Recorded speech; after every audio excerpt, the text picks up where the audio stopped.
Hi hello guys, welcome back to my channel. இன்றைக்கி நம்ம சேனலில் ஒயிட் சாஸ் பாஸ்தா எப்படி செய்கிறதுன்னு பார்க்கலாம். இது நீங்கள் கடையில் வாங்கி சாப்பிட்றதுக்கு பதிலாக வீட்டிலே செஞ்சு சாப்பிட்லாம். ரொம்பவே டேஸ்டியாக அண்ட் ஹைஜீனிக்காக இருக்கும். நீங்களும் இந்த ரெசிபியை ட்ரை பண்ணி பாருங்கள். இப்போ வாங்க இது எப்படி செய்கிறதுன்னு பார்க்கலாம். இப்போ இந்த ரெசிபி செய்கிறதுக்கு 2 கப் அளவுக்கு பாஸ்தா எடுத்துக்கோங்க. இந்த மாதிரி ஷேப்பில் இருக்கிற பாஸ்தா எடுத்துக்கோங்க.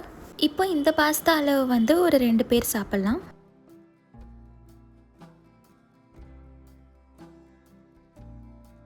இப்போ நம்ம 2 கப் அளவு பாஸ்தா எடுத்தோன்னா 4 கப் அளவுக்கு தண்ணி சூடு பண்ணிக்கோங்க.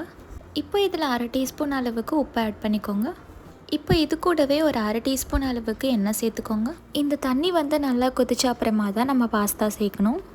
இப்போ பார்த்திங்கன்னா தண்ணி நல்லா கொதிக்க ஆரம்பிச்சிருச்சு. இந்த ஸ்டேஜில் நம்ம பாஸ்தா ஆட் பண்ணிக்கலாம்.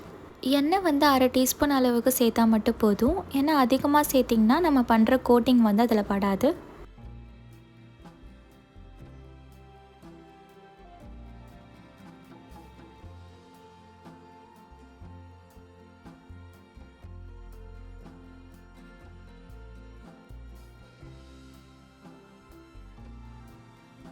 நீங்கள் ஸ்டவ் ஹை ஃப்ளேம்லேயே வச்சுக்கோங்க. இந்த பாஸ்தா ஃபுல்லாக குக் ஆகக்கூடாது. ஒரு 80% குக் ஆனால் மட்டும் போதும்.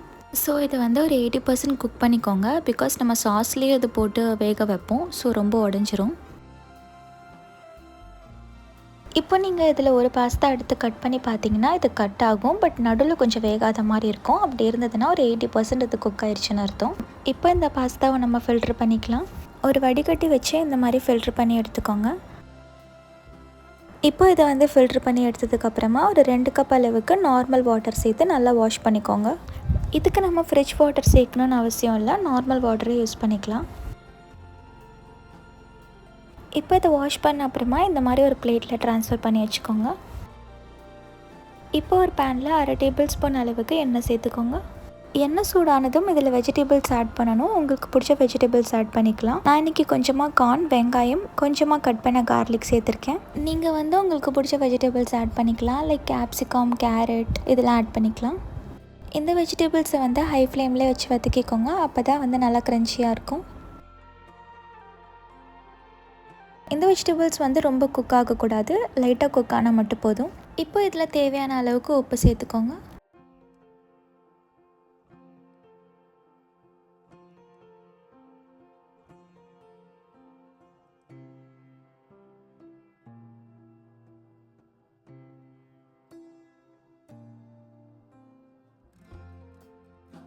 அவ்வளோதான், இந்த வெஜிடபிள்ஸ் ஓரளவுக்கு குக் ஆயிடுச்சு. இந்த ஸ்டேஜில் நம்ம ஸ்டவ் ஆஃப் பண்ணிக்கலாம்.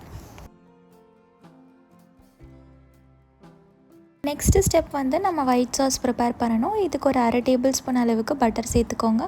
இதுக்கு நீங்கள் அன்சால்டட் ஒரு சால்டட் பட்டர் எது வேணாலும் எடுத்துக்கலாம். இப்போ இதில் ஒரு 3 டேபிள் ஸ்பூன் அளவுக்கு மைதா சேர்த்துக்கோங்க. இப்போ இந்த மைதாவை பட்டர் கூட சேர்த்து நல்லா மிக்ஸ் பண்ணிக்கோங்க.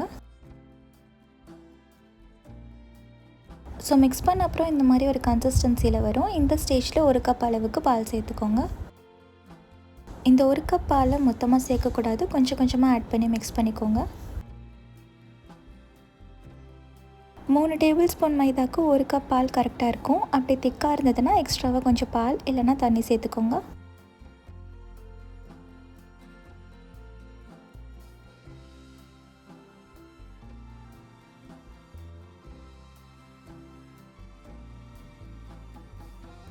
இப்போ பார்த்திங்கன்னா இந்த சாஸ் கொஞ்சம் திக்காக ஆரம்பிச்சிருக்கு.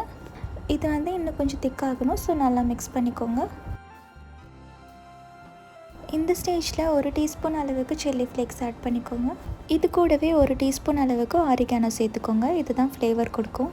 இது ரெண்டும் சேர்த்துட்டு நல்லா மிக்ஸ் பண்ணிக்கோங்க. சில்லி ஃப்ளேக்ஸ் நீங்கள் வீட்டிலே ரெடி பண்ணிக்கலாம். கொஞ்சமாக வரமிளகா எடுத்து நீங்கள் வீட்டிலே அரைச்சிக்கலாம். அதுதான் சில்லி ஃப்ளேக்ஸ். ஸ்டவ் சிம்மில் வச்சுட்டு ஒரு 2 நிமிஷம் அதை நல்லா மிக்ஸ் பண்ணிகிட்டே இருங்க. இந்த கன்சிஸ்டன்சி தான் கரெக்டான கன்சிஸ்டன்சி. இந்த ஸ்டேஜில் நம்ம ரெடி பண்ணி வச்சுருந்த வெஜிடபிள்ஸ் ஆட் பண்ணிக்கலாம். இதை ஆட் பண்ணிவிட்டு நல்லா மிக்ஸ் பண்ணி விட்டுருங்க.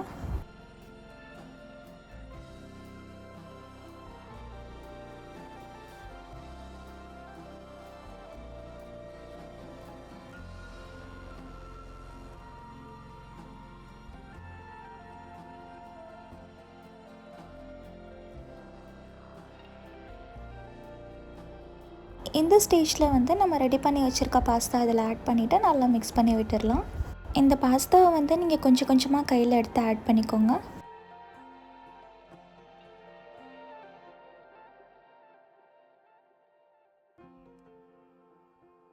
நம்ம ரெடி பண்ணியிருக்க சாஸ் கூட இந்த பாஸ்தா சேர்த்து நல்லா மிக்ஸ் பண்ணிக்கோங்க. ஸ்டவ் வந்து லோ ஃப்ளேம்லேயே வச்சுட்டு இது ஒரு 2லேருந்து 3 நிமிஷம் வரைக்கும் நல்லா மிக்ஸ் பண்ணிக்கோங்க. அப்போ தான் சாஸ் வந்து பாஸ்தாவில் நல்லா ஸ்ப்ரெட் ஆகும்.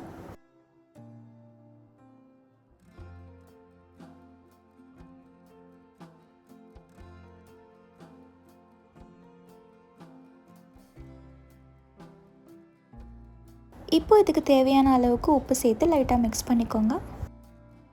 நீங்கள் கடைசியாக அதில் கொஞ்சமாக ஆரிகானோ இல்லைனா சில்லி ஃப்ளேக்ஸ் ஆட் பண்ணிக்கலாம். இது வந்து ஆப்ஷனல் தான். அவ்வளோதான், ரொம்பவே டேஸ்டியான எம்மியான ஒயிட் சாஸ் பாஸ்தா ரெடி. இதை வந்து நீங்கள் கடையில் வாங்கி சாப்பிட்றதுக்கு பதிலாக வீட்டில் செஞ்சு சாப்பிட்லாம். ரொம்பவே டேஸ்ட்டாக இருக்கும். நீங்களும் இந்த ரெசிபியை கண்டிப்பாக ட்ரை பண்ணி பாருங்கள். டேஸ்ட் வைஸ் இது ரொம்பவே சூப்பராக இருக்கும். கடைசியாக சர்வ் பண்ண போது கொஞ்சமாக சில்லி ஃப்ளேக்ஸ் ஆட் பண்ணிக்கலாம். இதுவுமே ஆப்ஷனல் தான். உங்களுக்கு வேணும்னா நீங்கள் ஆட் பண்ணிக்கலாம்.